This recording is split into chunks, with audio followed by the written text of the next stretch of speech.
எல்லாம் வல்ல சித்தர் துணை அவனருளாலே அவன் தாழ் வணங்கி. ஓம் நமக் சிவாய. இன்னைக்கு பதிவுல 64 சிவமூர்த்திகள்ல கங்காளமூர்த்தி தத்துவத்தை பத்தி தான் பார்க்க போறோம். ஒரு தடவை சிவாலயத்துல திருவிளக்கு ஒண்ணு மங்கியபடி எரிஞ்சுகிட்டு இருக்கு.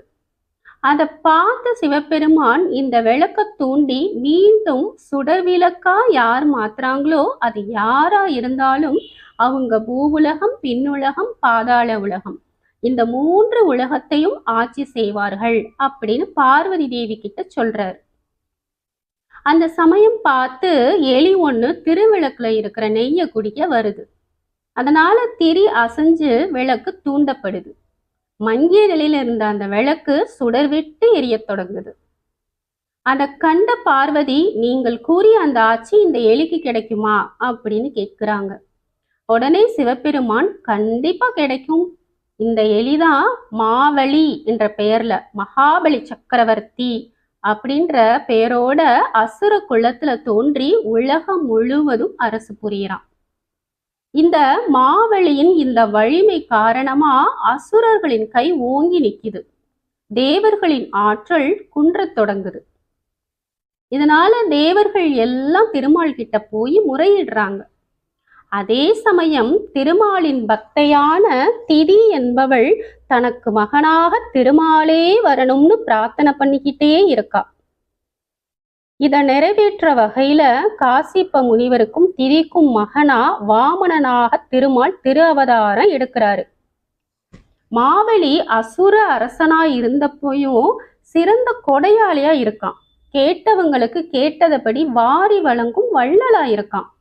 அவனோட சிறந்த குணம், கொடைத்தன்மை, யாகம் பண்றது, இதையெல்லாம் பார்த்த திருமால் இவனை நேரடியா வெல்ல முடியாது, ஏதாச்சும் சூழ்ச்சி செஞ்சுதான் இவனை வீழ்த்தணும் அப்படின்னு முடிவு பண்றாரு. அதன் காரணமா வாமன அவதாரம் கொண்ட திருமால் மாவெளி ஆள்ற அரசவைக்கு வர்றாரு. தன்னை நாடி வந்த அவருக்கு அன்பான வரவேற்ப மாவெளி கொடுக்கிறான். பொன்னும் மணியும் நவரத்தினமும் அவருக்கு பரிசா தர முன்வர்றான். ஆனா அதையெல்லாம் வாமனர், எனக்கு வேண்டாம், எனக்கு 3 அடி மண்ணு போதும், அதை கொடுத்தா நானே அதை அளந்து எடுத்துக்கிறேன் அப்படின்னு வாமனர் சொல்றாரு. மாவலியும் அதுக்கு ஒத்துக்கிறாரு. அந்த சமயம் பார்த்து அசுர குலத்து குருவாகிய சுக்கராச்சாரியர் குறுக்கிடுறாரு. மன்னனே, இவன் சாதாரண அந்தணன் இல்ல, திருமாலே வாமன வடிவம் எடுத்து வந்திருக்காரு, சூழ்ச்சிக்கு பலியாக வேண்டாம் அப்படின்னு எச்சரிச்சிடுறாரு. ஆனாலும் அத மாவலி பெருசா எடுத்துக்கல. மன்னன் சுக்கராச்சாரியரை பார்த்து சொல்றான், குருவே, வந்தது வாமனன் அல்ல, திருமால் அப்படின்னு சொல்றீங்க. அது திருமாலாவே இருக்கட்டும், காக்கும் கடவுளான திருமாலே என்கிட்ட வந்து யாசகம் கேட்டு நான் கொடுக்கலன்னு சொன்னா அது எனக்கு இழுக்கு. சொன்ன வார்த்தைய மாத்தி சொல்லாதவன் நான். வாமனருக்கு 3 அடி மண் கொடுப்பதா நான் வாக்கு கொடுத்துட்டேன். கொடுத்த வாக்க காப்பாத்துவேன்னு சொல்லி வாமனருக்கு 3 அடி மண் தருவதா நீர் வார்த்து கொடுக்கிறாரு அந்த மாவலி மன்னன். உடனே வாமனர் தன் உருவத்தை பிரம்மாண்டமா ஆக்கிக்கிறாரு. 3 உலகத்தையும் தன்னோட ஈரடியால அளக்குறாரு. மன்னனே, 2 அடி மண்ணை நான் அளந்துட்டேன், 3வது அடி எங்க அப்படின்னு கேட்கிறாரு. மாவலிக்கு என்ன பண்றதுன்னே தெரியல, இனி கொடுக்க எதுவுமே இல்லை. உடனே மாவலி அவனோட தலைய காட்டி 3ஆம் அடியை என் தலை மீது வைக்கலாம் அப்படின்னு சொல்றான். அதன்படி அவன் சிரசின் மீது 3வது அடியை வைத்த வாமனர் அவனை பாதாளத்துல அழுத்துறாரு. அப்படி மாவலியை பாதாளத்துல அழுத்திய பிறகும் கூட வாமனரின் ஆவேசம் மட்டும் குறையல. உக்கிரம் குறையாத நிலையில் உலகத்து உயிர்களை எல்லாம் துன்பத்துக்கு ஆளாக்குறாரு. இதனால தேவர்கள் சிவபெருமான் கிட்ட போய், எம்பெருமானே, மாவலியை பாதாளத்துக்குள் அழுத்திய திருமால் ஆவேசம் குறையாம இருக்காரு, இதனால உயிர்கள் எல்லாம் நாசம் அடையுது, நீங்க தான் அவரை கட்டுப்படுத்தணும் அப்படின்னு சொல்றாங்க. திருமாலின் அவதாரங்கள் அனைத்தும் அதர்மத்தை அழிக்கத்தான் ஏற்பட்டுச்சு. அப்படி அநீதி அளிக்கும் உச்சகட்டத்துல சில தவறுகள் ஏற்படுறது இயல்பு. அந்த தவறுகளை களைந்து மீண்டும் சகஜ நிலைக்கு கொண்டு வர்றதுக்கு சிவபெருமானின் தலையீடு தேவையா இருக்கு. சிவபெருமான் திருமாலாகிய வாமனின் ஆவேசத்தை கட்டுப்படுத்துறதுக்காக வஜ்ர ஆயுதத்தால வாமனரின் மார்புல ஓங்கி அடிக்கிறாரு. அவருடைய முதுகெலும்பு தண்டை தன் கரத்துல ஏந்துறாரு. உடனே திருமாலுக்கு சுயநினைவு திரும்பி வருது. ஆணவமும் ஆவேசமும் அடங்குது. சிவபெருமான் வாமனனுடைய முதுகெலும்ப கையில கொண்ட திருக்கோலம் தான் இந்த கங்காளமூர்த்தி திருக்கோலம். இப்போ எதுக்காக சிவபெருமான் திருமாலாகிய வாமனனின் முதுகெலும்ப பிடுங்கி தண்டமா வச்சுக்கிட்டாரு அப்படிங்கிறத பார்ப்போம்.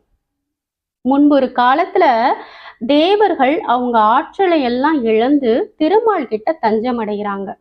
அதன் காரணமா திருமால் ஆணவம் மேலிட்டு தேவர்களை துன்புறுத்திய தீய அசுரர்களை தன்னோட சக்கரத்தின் மூலமா அழிக்கிறாரு. மீதம் இருக்கிற சிலர் அடைக்கலம் தேடி ஓடுறாங்க.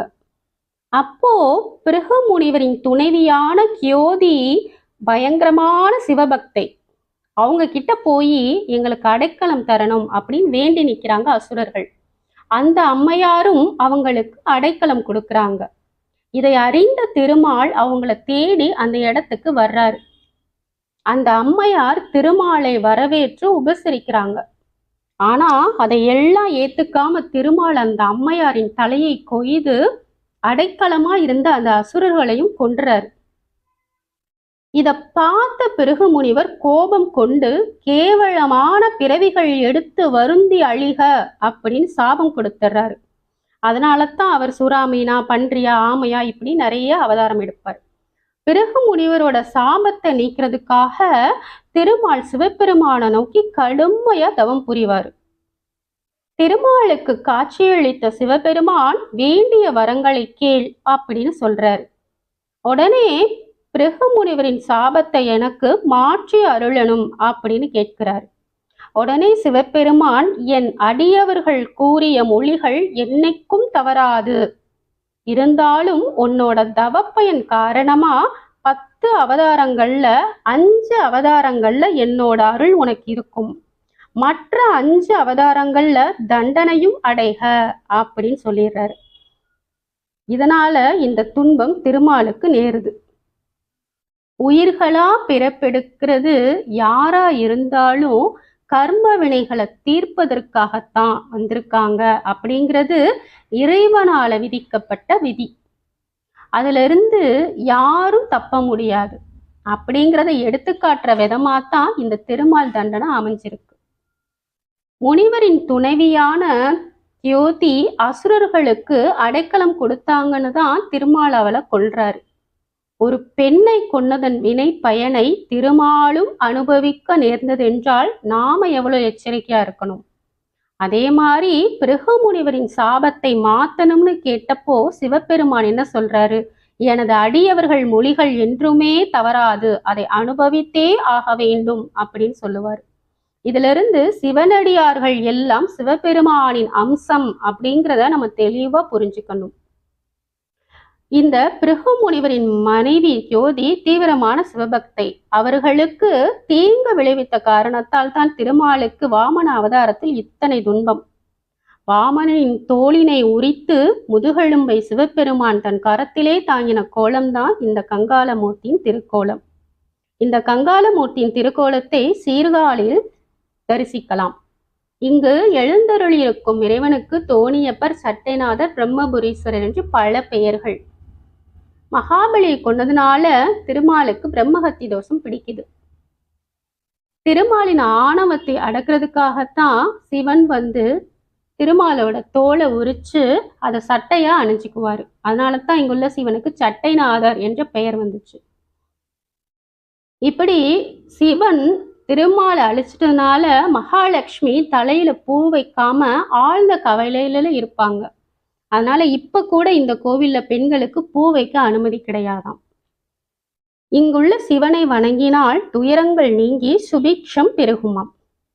மேலும் திருஞான சம்பந்தருக்கு பார்வதி தேவி ஞானப்பாலை கொடுத்த இடம் இந்த சீர்காழி தான். இப்போ முதல் திருமுறையில திருஞான சம்பந்தர் பாடிய தேவார பாடல் ஒன்றை பார்ப்போம். முற்றல் ஆமையில நாகமோடு ஈனம் முளைக்கொம்பு அவை போண்டு வற்றலோடு கலனா பழி தேதனது உள்ளம் கவர் கள்வன் கற்றல் கேட்டல் உடையார் பெரியார் கழல் கையால் தொழுந்தேத்த பெற்றமூர்ந்த பிரமாபுரி மேவிய பெம்மான் இவன் அன்றே.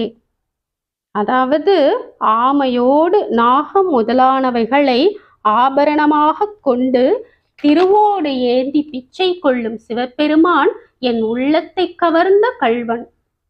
நல்ல நூல்களை கற்றுத் தேர்ந்தவர்களும் கேள்வி ஞானம் பெற்றவர்களும் திருத்தொண்டு செய்யும் பெருமக்களும் கரம் கூப்பி வணங்கி நிற்க ரிஷப வாகனத்தில் காட்சி தரும் பெருமான் இவனல்லோ.